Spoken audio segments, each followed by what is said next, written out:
നമസ്കാരം, മലയാളി വാർത്തയിലേക്ക് സ്വാഗതം. CPMന്റെ അക്കൗണ്ട് മരവിപ്പിച്ചാലൊന്നും തൃശ്ശൂരിൽ സുരേഷ് ഗോപിക്ക് രക്ഷ ഉണ്ടാകില്ലെന്ന് ഉറപ്പിച്ചു പറയുകയാണ് മുഖ്യമന്ത്രി പിണറായി വിജയൻ. ജനങ്ങൾ നൽകുന്ന സംഭാവന കൊണ്ടാണ് തങ്ങൾ തെരഞ്ഞെടുപ്പ് പ്രവർത്തനങ്ങൾ നടത്തുന്നതെന്നും ജനങ്ങൾ നൽകുന്ന സംഭാവന തടയാൻ ആർക്കും സാധിക്കില്ലെന്നും അദ്ദേഹം തൃശ്ശൂരിൽ മാധ്യമങ്ങളോട് പറഞ്ഞു. സുരേഷ് ഗോപിക്ക് ആ രക്ഷ കിട്ടാൻ പോകുന്നില്ല. ഞങ്ങളുടെ പ്രവർത്തനം സജീവമായി നടത്തും. BJP പോലെ വലിയ പണമൊന്നും ഞങ്ങൾക്കില്ല. ഉറപ്പായും സുരേഷ് ഗോപി പരാജയപ്പെടും. സുരേഷ് ഗോപിയുടെ ഗ്രാഫ് ദിനംതോറും കുറഞ്ഞു വരികയാണ്. എക്സലോജിക്സുമായി ബന്ധപ്പെട്ട ഇടപാടുകളെല്ലാം അക്കൗണ്ടുകൾ വഴിയാണ് നടന്നത്. അതിനെപ്പറ്റി കൂടുതലൊന്നും പറയാനില്ലെന്നും മുഖ്യമന്ത്രി പറഞ്ഞു. 10 വർഷത്തെ പ്രോഗ്രസ് കാർഡ് വെച്ച് വോട്ട് ചോദിക്കാൻ BJPക്ക് ധൈര്യമുണ്ടോ എന്ന് ചോദിച്ച മുഖ്യമന്ത്രി കേരളത്തോട് BJPക്ക് വിദേശ സമീപനമാണെന്നും പറഞ്ഞു. കരുവന്നൂർ ബാങ്കിന്റെ കാര്യത്തിൽ കേരളത്തിന്റെ സഹകരണ മേഖലയോട് BJPക്ക് അവരുടേതായ നിലപാടുണ്ട്. കേരളത്തെ തകർക്കുകയാണ് എന്നതാണ് ആ നിലപാട്. കഴിഞ്ഞ നോട്ട് നിരോധന കാലത്ത് സഹകരണ മേഖലയെ വേട്ടയാടാനാണ് നോക്കിയത്. ജനങ്ങളുടെ നല്ല രീതിയിലുള്ള വിശ്വാസം കേരളത്തിലെ സഹകരണ സ്ഥാപനങ്ങൾക്കുണ്ട്. നല്ല നിലയിലാണ് സഹകരണ മേഖലയെ സംരക്ഷിച്ചിട്ടുള്ളത്. മനുഷ്യരാണ് ഇതിനെല്ലാം നേതൃത്വം കൊടുക്കുന്നത്. ചില ഘട്ടങ്ങളിൽ ആ മനുഷ്യരിൽ ചിലർ വഴിതെറ്റിയ നിലപാടുകൾ സ്വീകരിച്ചു. അവരോടൊരു വിട്ടുവീഴ്ചയും സർക്കാരിൽ നിന്നും ഉണ്ടാകില്ല. കേരളത്തിലെ സഹകരണ മേഖലയെ ആകെ അപകീർത്തിപ്പെടുത്താനുള്ള നീക്കമാണ് നടത്തുന്നത്.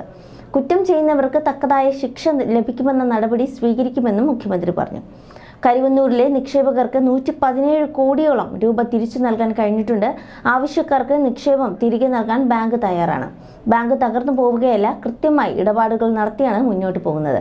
കഴിഞ്ഞ 10 വർഷത്തിനുള്ളിൽ എത്ര അഴിമതി കഥകളാണ് രാജ്യത്ത് കേൾക്കേണ്ടി വന്നത്. BJP നേതൃത്വം കൊടുക്കുന്ന സംസ്ഥാന സർക്കാർ എന്തെല്ലാം അഴിമതി നടത്തിയിട്ടുണ്ട്. അത് പ്രത്യേക സംസ്കാരത്തിന്റെ ഭാഗമാണ്. എന്നാൽ ആ സംസ്കാരമല്ല ഇവിടെ ഉള്ളതെന്നും മുഖ്യമന്ത്രി പറഞ്ഞു. ലോക്സഭാ തെരഞ്ഞെടുപ്പിൽ LDF മികച്ച വിജയം നേടുമെന്നും BJP മുന്നണി മൂന്നാമതാവുമെന്നും മുഖ്യമന്ത്രി അവകാശപ്പെട്ടു. സംഘപരിവാറിനെ എതിർക്കുന്ന LDF ജയിക്കണോ അതോ മൃദു സമീപനം സ്വീകരിക്കുന്ന UDF ജയിക്കണോ എന്ന് ജനം തീരുമാനിക്കും.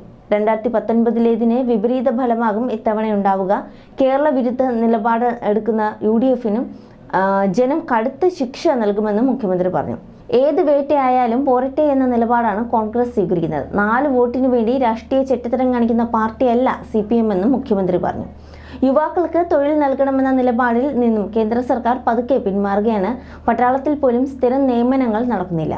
വർഷം 2 കോടി പുതിയ തൊഴിൽ നൽകുമെന്ന് പറഞ്ഞ് അധികാരത്തിലേറിയ BJP വാഗ്ദാനം പാലിച്ചില്ല. കഴിഞ്ഞ 10 വർഷത്തിനിടെ എല്ലാ വാഗ്ദാനങ്ങളും നിറവേറ്റിയെന്നാണ് BJP അവകാശപ്പെടുന്നത്. ആർക്ക് നൽകിയ വാഗ്ദാനമാണ്? രാജ്യത്ത് ഗ്യാരണ്ടി കിട്ടിയത് കോർപ്പറേറ്റുകൾക്ക് മാത്രമാണ്. കഴിഞ്ഞ 5 കൊല്ലത്തിനിടെ 10 ലക്ഷം കോടിയോളം രൂപയുടെ കോർപ്പറേറ്റ് ലോണുകളാണ് പൊതുമേഖലാ ബാങ്കുകൾ എഴുതിത്തള്ളിയത്. രാജ്യത്ത് ധ്രുവീകരണത്തിന് വഴിമരുന്നിടുന്ന BJP സർക്കാരിനെതിരെയുള്ള ജനവിധിയാകും ഈ തെരഞ്ഞെടുപ്പിൽ പ്രതിഫലിക്കുകയെന്നും മുഖ്യമന്ത്രി പറഞ്ഞു.